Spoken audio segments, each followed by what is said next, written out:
Hello friends, welcome back to Shreshta garden. నేను సంపూర్ణ. వర్షాకాలం అంతా కూడా మల్లెపూలు మళ్ళీ పూయాలంటే మనం ఎలాంటి కేరింగ్ తీసుకోవాలి, ఎట్లాంటి ఫర్టిలైజర్స్ ఇవ్వాలి మన మొక్కలకి, ఇదంతా కూడా నేను మీకు వీడియోలో క్లియర్గా షేర్ చేస్తానండి. వీడియో స్కిప్ చేయకుండా చివరి వరకు చూస్తే ఇన్ఫర్మేషన్ ఏది కూడా మిస్ అవ్వకుండా ఉంటారు. ఎవరైనా ఛానల్ని కొత్తగా చూస్తుంటే ప్లీజ్ సబ్స్క్రైబ్ చేసుకోండి. ముందుగా ఒక చిన్న ఇన్ఫర్మేషన్ అండి. నా దగ్గర అన్ని రకాల కాయగూర విత్తనాలు, ఆకుకూర విత్తనాలు, పూల మొక్కల విత్తనాలు, ఇంకా అన్ని కూడా ఆర్గానిక్ ఫర్టిలైజర్స్ ఉన్నాయి. మీకు ఎవరికైనా సీడ్స్ ఇంకా ఫర్టిలైజర్స్ కావాలంటే మీకు స్క్రీన్ మీద కనిపిస్తున్న నంబర్కి మీరు వాట్సాప్ మెసేజ్ మాత్రమే చేయండి. మీరు మెసేజ్ చేస్తే నేను మీ కేటలాగ్ పంపిస్తాను, మీరు ఆర్డర్ చేసుకోవచ్చు. లేదా shresthagarden.in వెబ్సైట్లో మీరు డైరెక్ట్గా చెక్ చేసి కూడా ఆర్డర్ చేసుకోవచ్చు. ఇంకా ఎవరి గార్డెన్లోనైనా మల్లె మొక్క లేకపోతే ఈ వర్షాకాలంలో మీరు ఒక్క కొమ్మ అయినా ఎవరి దగ్గర నుండి అయినా తెచ్చి పెట్టుకోండి. చాలా ఈజీగా గ్రో అయిపోతుంది. ఎట్లా అంటే మీకు పెద్ద ముదురు కొమ్మ కూడా కావాల్సిన అవసరం లేదు. మీకు మామూలుగా గ్రీన్గా ఉన్న కొమ్మ కూడా చాలా అంటే చాలా ఈజీగా నాటుకుంటుంది. మరి మంచిగా నెక్స్ట్ ఇయర్కి అయితే మీరు ఫ్లవర్స్ అయితే తీసుకుంటారు, ఇది గ్యారెంటీ. ఎందుకంటే ఇప్పుడు మీరు సీజన్ అయిపోయే ముందు నాటుతున్నారు కాబట్టి ఇప్పుడు నాటుకోవడానికి మాత్రమే అవకాశం ఉంటుంది. తర్వాత మనకంతా చలికాలంలో అంతా కూడా ఎటు విధంగా కూడా మల్లెపూలు పూయాయి కదండి. ఆ తర్వాత మరి నెక్స్ట్ సమ్మర్కి అయితే మనం ఫ్లవర్స్ అయితే తీసుకోవడానికి అవకాశం ఉంటుంది. అప్పటి వరకు మొక్కనైతే పెరగనియండి. ఈ విధంగా మీరు ఒకవేళ మీకు పువ్వులు ఇప్పుడే పూయించుకోవాలన్న ఇష్టం ఉంటే మాత్రం నర్సరీకి వెళ్ళండి. నర్సరీ నుండి ఒక మొక్కను తెచ్చుకోండి. మీరు ఆల్రెడీ మొగ్గలు పువ్వులు ఉండే ఉంటాయి, మరి వేర్లతో ఉంటుంది కాబట్టి మీకు రెడీగా ఫ్లవర్స్ అయితే వచ్చేస్తాయి. చూడండి, ఇదైతే నేను నర్సరీ నుండి తెచ్చుకుంది. ఇది క్రీపర్ అని నాకు ఇచ్చిరనమాట. ఇప్పటి వరకు మరి క్రీపర్ రాలే, ఇప్పుడైతే క్రీపర్ గా అనిపిస్తుంది. చూడండి, ఇక్కడ చూడండి. చక్కగా నేనైతే ఇది ఎండాకాలంలోనే తీసుకొచ్చినాను. చాలా జాగ్రత్తగా కాపాడుకొని ఆ ఎండలకు కూడా మరి ఈ విధంగా ఇంత సైజ్ అయితే అయింది మొక్క. ఇప్పుడు నేను కొంచెం పెద్ద దాంట్లోనే పెట్టిన, ఎందుకంటే ఇది క్రీపర్ అన్నారు కాబట్టి ఇప్పుడు నాకు ఆ క్రీపర్స్ వచ్చేటటువంటి పొజిషన్ అయితే కనిపిస్తుంది. చూద్దామండి ఎట్లుంటుందో. మళ్ళీ నెక్స్ట్ ఇయర్కి అయితే చాలా బాగా దీనికి ఒక మంచి పందిరి లాంటిది అల్లించి నేను ఎక్కువ పూలు పూయించాలనేసి ఆశ. చూడండి ఇక్కడ మరి ఎంత బాగా వస్తున్నాయో మల్లెపూలు అయితే రెగ్యులర్గా ఉంటున్నాయండి. వర్షాకాలం అంతా కూడా ఇప్పుడు మనకు వన్స్ ఒకసారి పూలన్నీ అయిపోయినాక ఈ మొక్కకు మొత్తం అయిపోయినాయి పువ్వులు, ఇప్పుడు మళ్ళీ స్టార్ట్ అయినాయి.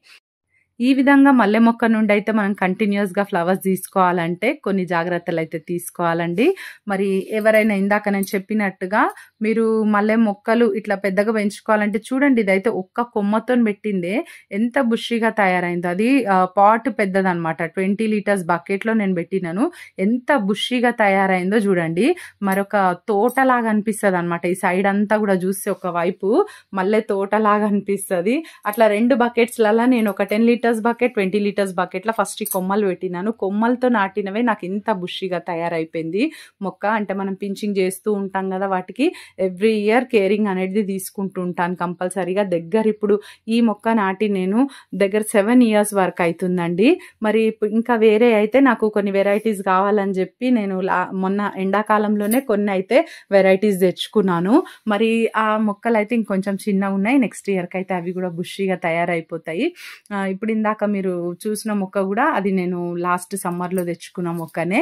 అయితే చక్కగా మనకి ఒక్కటేనండి, ఏం లేదు, మనకు వాటిని కంటిన్యూస్గా వాటికి ముదిరిన ఆకులు ఉంటుంటాయి కదా, పాత ఆకులు, వాటిని తీసేస్తూ ఉండాలి. ఇట్లా పువ్వులు అయిపోగానే వీటిని కూడా ఎప్పటికప్పుడు ఇట్లా మనము ఒక 2-3 ఆకుల నుండి కింద నుండి మనం ఈ విధంగా తీసేస్తుండాలి. ఇట్లా తీసేయడం వల్ల ఎనర్జీ అనేది సేవ్ అయిపోయి మొక్క చక్కగా ఇంకా మొగ్గలు పువ్వులు ఎక్కువ రావడానికి ఆ ఎనర్జీ అనేది తీసుకుంటుంది అనమాట. అట్లా మనకి ఇట్లా ఇది మనం మెయిన్గా ఈ లైట్ ప్రూనింగ్ అనేది కంపల్సరీ చేస్తుండాలి. హార్డ్ ప్రూనింగ్ ఎప్పుడు చేయాలనేది కూడా నేను మీకు ఆల్రెడీ వీడియోస్ షేర్ చేస్తున్నాను. ఇప్పుడు మనకు అది అవసరం లేదు ఇప్పుడు చేసేది. కానీ ఇప్పుడు ఎందుకంటే ఈ 2 మంత్సే మనకు ఎక్కువ పూలు పూస్తాయి. ఆ తర్వాత చలికాలం అంతా కూడా ఈ రెస్టింగ్ పీరియడ్ అనమాట మల్లె మొక్కలకి. అప్పుడు మీరు ఎంత ఫర్టిలైజర్స్ ఇచ్చినా ఏమిచ్చినా కొన్ని లైట్గా అప్పుడప్పుడు ఏదో కనిపిస్తాయి, కానీ అసలు పువ్వులు అయితే ఎక్కువ పూయాయండి. మనకు సమ్మర్ సీజన్ తర్వాత రెయినీ సీజన్ మాత్రమే చక్కగా పువ్వులు పూస్తాయి. చూడండి ఈ విధంగా మట్టి అంతా కూడా ముందు లూజ్ చేసేసుకోండి. ఏవి కూడా పిచ్చి మొక్కలు లేకుండగా మొత్తం కూడా తీసేసి చక్కగా మట్టి అంతా లూజ్ చేసుకుంటూ ఉండాలి. ప్రతి 10 రోజులకు ఒకసారి మీరు ఫర్టిలైజర్ ఇచ్చే ముందు ఈ విధంగా మట్టి లూజ్ చేయండి తప్పకుండా. ఇప్పుడు నేను ఇచ్చేటటువంటి న్యాచురల్ ఫర్టిలైజర్స్ ఈరోజు మల్లె మొక్క కంటే మన కంటిన్యూస్గా పువ్వులు పూయాలంటే ఏమి ఇస్తాననేది నేను మీకు ఇప్పుడు షేర్ చేస్తానండి. ఇక్కడ చూడండి ఇది మనకిప్పుడు వర్షాకాలం కదా, వర్షాకాలంలో మనం సాలిడ్ ఫర్టిలైజర్స్ ఇవ్వడానికే మనం ట్రై చేయాలని చెప్తూనే ఉన్నాను కదా. ఇది ఆనియన్ పీల్స్ అండి. ఈ పీల్స్ని నేను పౌడర్ లాగా చేసుకున్నాను. ఈ ఆనియన్ పీల్స్లో చాలా చాలా చాలా మరి మొక్కలకి కావాల్సినటువంటి మరి పొటాషియం కానీ, ఫాస్ఫరస్, మెగ్నీషియం, ఐరన్ ఇవన్నీ కూడా ఒక సీవీడ్ ఇస్తే ఎట్లయితే పనిచేస్తుందో మన మొక్కకి అలాంటివన్నీ కూడా ఈ ఆనియన్ పీల్స్లలో ఉంటాయండి.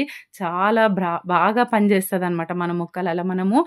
మనము లిక్విడ్ ఫామ్లో ఇచ్చినా కూడా సరే, ఇట్లా సాలిడ్ ఫామ్లో అంటే వర్షాకాలం అని చెప్పి నేను ఎక్కువ మట్టిలో ఎక్కువ తడిదనం ఉండొద్దు, ఇప్పుడిప్పుడే కొంచెం ఆరినట్టుగా అయింది కదా అని చెప్పి నేను ఈ విధంగా పౌడర్ ఫామ్లో ఇస్తున్నాను. నెక్స్ట్ ఇంకొకటి నైట్రోజన్ కోసం మనం ఇక్కడ టీ పొడి తీసుకుంటున్నాను. ఫ్రెష్ టీ పౌడర్ అండి ఇది. ఫ్రెష్ టీ పౌడర్ చూడండి. ఈ ఫ్రెష్ టీ పౌడర్ని కూడా నేను ఒక్కటే స్పూన్ ఇస్తున్నాను, సరిపోతుంది. ఒక్క స్పూనే సరిపోతుందండి, ఎక్కువ మనము ఇవ్వాల్సిన అవసరం లేదు. ఇది అంటే నాకు ఇది 15 ఇంచుల పాటు అయినా కూడా నేను ఒకటే స్పూన్ ఇస్తున్నాను. మరి అంటే మొక్క చిన్నది కాబట్టి నేను ఒకటే స్పూన్ ఇచ్చినాను. అయితే ఈ విధంగా మరి నైట్రోజన్తో పాటు మట్టిని యాసిడిక్గా చేస్తుంది అనమాట. దీంట్లో ఈ టీ పొడిలో ఉండేటటువంటి ఆ గుణాలన్నీ కూడా మరి మట్టిని యాసిడిక్ చేసినప్పుడు పువ్వులు ఎక్కువ పూస్తాయి. మరి రెగ్యులర్ బేసిస్ కింద మనమైతే ఈ టీ పౌడర్ని, ఈ ఆనియన్ పీల్ ఫర్టిలైజర్స్ని ప్రతి ఒక్క 15 రోజులకు ఒకసారి మనము తప్పకుండా మనం మల్లె మొక్కకి ఇవ్వచ్చు అండి. ఫర్టిలైజర్ ఇచ్చాక మీరు వాటరింగ్ అనేది చేయండి మొక్కలలో. ఒకవేళ వర్షం పడి తడిగా ఉంది అంటే మరి వాటర్ చేయాల్సిన అవసరం లేదు. మరి డ్రైగా ఉంది నా సాయిల్ అంతా కూడా మీరు చూస్తున్నారు కదా, డ్రైగా ఉందని చెప్పి నేనైతే ఇక్కడ వాటరింగ్ అయితే చేసినాను. ఇది 20 లీటర్స్ బకెట్ అండి. మీకు ఇందాక చెప్పినాను కదా, ఇది చాలా పాత మొక్క.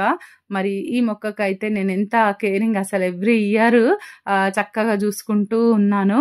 మరి నెక్స్ట్ ఇయర్ అయితే వేరే దాంట్లోకి రిపోర్ట్ చేయాల్సిన అవసరం వస్తుందేమో, ఎందుకంటే చాలా పెద్దగా అయిపోయింది, రూట్స్ కూడా బాగా నిండిపోతాయి కదా.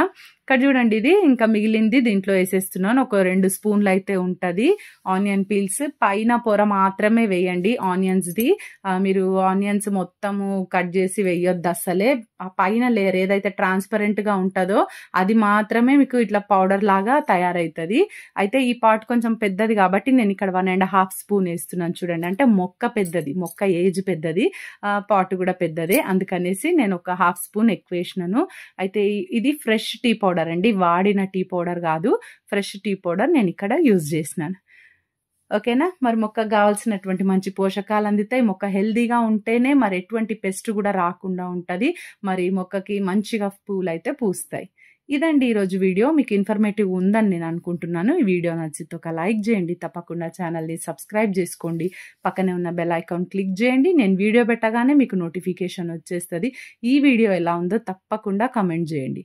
Thank you.